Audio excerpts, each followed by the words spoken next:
My channel certainly isn't large enough to make any significant amount of money, and that is in part due to the fact that I have not made the kind of investment that would be required to make this channel into something that would attract a significant audience. However, there are many channels who do make a very significant and large investment into their channels, and this really does apply to them. Recently, YouTube has decided to be a little bit more aggressive about its advertiser-friendly content policy. And this has caused a bit of a ruckus in the community, especially with content creators like Philip DeFranco, ReviewTech USA, and a whole lot of other people. I'm here really to say something, and I think this is rather important. You know, beggars can't really be choosers. When it comes to YouTube, it's a massive resource hog, and for a long time it wasn't even remotely profitable. YouTube is a resource hog. To host video content, it does come at quite a price to do something like that. The computational power required to do it is simply immense. Something like Google is a lot easier to maintain and run simply because, well, there's just less intensity when it comes to the computational requirements. And for this reason, you know, things like YouTube require a lot of funding from advertisers. So this creates a bit of a, it gives the advertisers a lot of power to dictate what type of content is and is not acceptable. And this is how I think, in my view, YouTube has a good chance of really fucking itself in the arse, especially when you take into account that YouTube has to compete with people like Facebook, who admittedly might be far less liberal about their policies, but, you know, it may very well open the door for them to actually liberalize their policies before YouTube does, in order to drive up its viewer base. However, I think it's worth saying that, you know, the content creators on YouTube don't necessarily need to beg. When you really think about this, there's a lot of channels like A Dose of Buckley who, when you really think about it, a lot of people wouldn't advertise on it. Take into account, just think for a second, a lot of the businesses who advertise on YouTube. Companies like Hungry Jack's, General Motors, Intel, a whole lot of other people, you know, who would advertise on someone like A Dose of Buckley. And there's a lot of people who don't very much like his kind of style of content, and advertisers just generally, you know, hate it. They just hate it. The guy pulls in a lot of viewership, and it really doesn't make sense for a lot of the advertisers on YouTube to advertise on his channel, because it would just make them look bad. This is nothing against A Dose of Buckley, but consider the reality that, you know, his content is controversial, it goes against, you know, the grain, and, you know, a lot of companies don't take too kindly to the kind of things that he says in his videos. So that does create a lot of problems for, you know, advertisers to actually advertise on his platform. What I think YouTube has really done with this particular, you know, fiasco is shoot themselves in the foot, because when it comes down to it, you know, it's very, very possible for most of YouTube just to basically ignore this problem altogether and simply change their strategy. When you think about it, channels like Ray Under Ray and A Dose of Buckley, I would say a lot of the stuff that they post isn't particularly advertiser friendly. Now, that is to, you know, conventional advertisers like Intel, GM, and whatnot, but you've got to take into account that there's a lot of industries in this world. Pornhub is a pretty good example. Conventional advertisers wouldn't touch that site with a 10-foot pole, but still it makes money because there's a lot of advertisers who, you know, will pay for that kind of stuff. There's money to be made by advertising on those sites.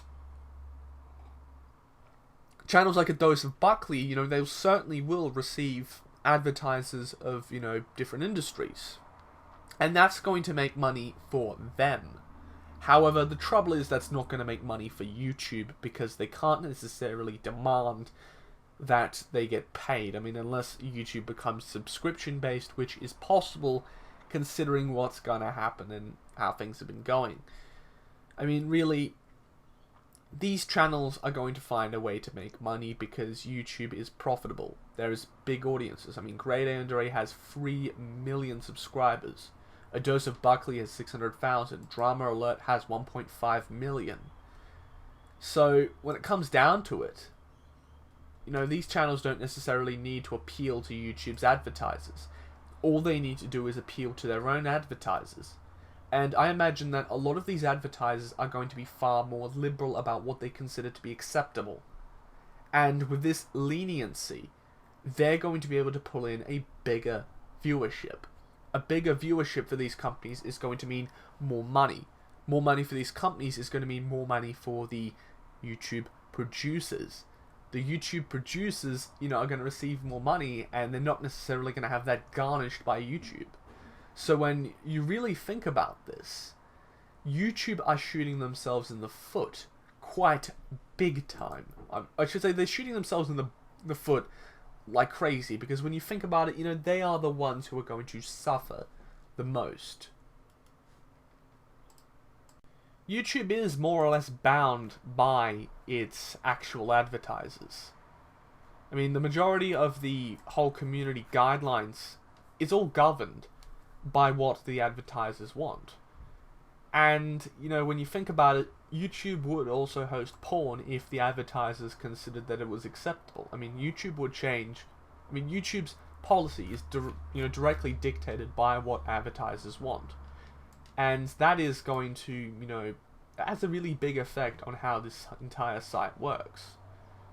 So when you really think about it, things will change quite significantly if, you know, channels start doing their own advertising. When they start, you know, when they start getting money directly from their advertisers rather than through the system of YouTube. So when it comes down to it, YouTube's the one that's going to be hurting, because, I mean, the community guidelines that they have, you know, they are only there because the advertisers want them.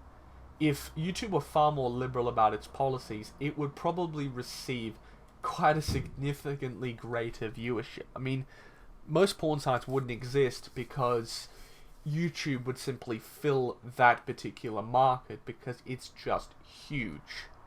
I mean, sure, some conservocrat freaks will not go onto YouTube, but still, you'd still see more of those particular types of content on YouTube because it's simply, you know, because it's really just simply profitable.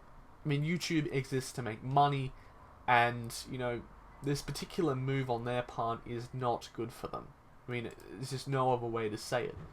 You know, the YouTube channels on this site, they know how to run their business. They know how to make money, and they will move straight over to private advertisers the moment that they decide to pull money from the creators themselves. I mean, you're going to see a lot of these, you know, Patreon pages receive greater and greater lump sums of money from people than you've ever seen before because of this whole fiasco. So, I mean, I would encourage, you know, advertisers to, you know, go to channels like A Dose of Buckley and, you know, offer to do an advertisement for them. You know, do some paid reviews. I mean, you got to take into account the nature of the business of what they're doing, but, I mean, really when it comes down to it, you know, YouTube is going to be just fine. I mean, the YouTubers that make the content are just going to be just fine. However, YouTube, you know, it's shooting itself in the foot. I mean, the reality is for YouTube, it's stuck in a hell of a bind. It's expensive to run, and it needs advertisers. Especially the kind of advertisers that have a lot of money. You know, companies like GM, Toyota, and whatnot. I mean, they have an image to keep up, and if they advertise on places like A Dose of Buckley, it's going to hurt them. I have nothing against A Dose of Buckley, but I think there's something that a lot of people need to realize, especially big YouTubers, and it's really, really quite simple. You're not in the same bind. YouTube, when it comes down to it, hosting and paying for the site is their problem, not yours. So when it comes down to it, you don't necessarily need to appeal to, you know, YouTube's policies. You don't need to appeal to their advertisers. When it comes down to it, you have the option of appealing to your own advertisers, and you have the option of appealing to your own audience. So when it comes down to it, what I'd recommend to YouTube channels is that they get advertisers who would like who interest their viewership. You know, people like I don't know, try to get people like Steam to do advertisements, you know, on your channel, if that's even possible. I don't imagine they'd do it, but get advertisers that are directly interested in your channel, because that's really going to provide better value to the advertiser, and it's going to mean more revenue for you. More revenue for you means you can appeal less to the advertisers that YouTube has, and more to your own advertisers, in order to power your channel and to move it forward. So really, when it comes down to it, that's really going to improve your situation. And you know, you need to realize that you're not in a position where you necessarily have to beg. I mean, if YouTube were to fall tomorrow, people like Adosa Buckley still have a viewership. They still have a viewer base. And if YouTube were to fall, a void would be created and something would replace it. And, you know, it's important that a lot of these bigger YouTubers keep in mind that at the end of the day, if YouTube decides to cut your ad revenue, there are people out there who have an interest in your channel simply because of your viewer base. You have a product that you can sell to them, and at the same time benefit both your users and yourself. So I don't necessarily think that the whole policy of, you know, advertiser friendly is necessarily doom and gloom. I mean, it may very well inform changes in, you know, YouTube's policy that would certainly be harmful, but really, when it comes down to it, I think that everything just might be okay.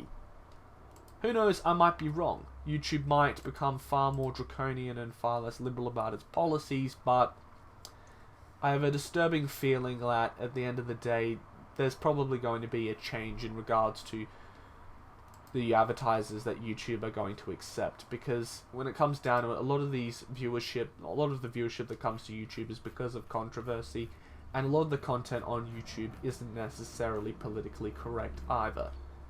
So that's just my views on the issue, and, you know, feel free to step in and go in the comment section and share yours. If you disagree, then feel free to disagree. If you agree, then feel free to agree. Just know that you're absolutely free to voice your opinion on this video. I'm not going to get butthurt if you disagree with me, and yeah, this channel is a free speech zone, so say what you like within the confines of the law.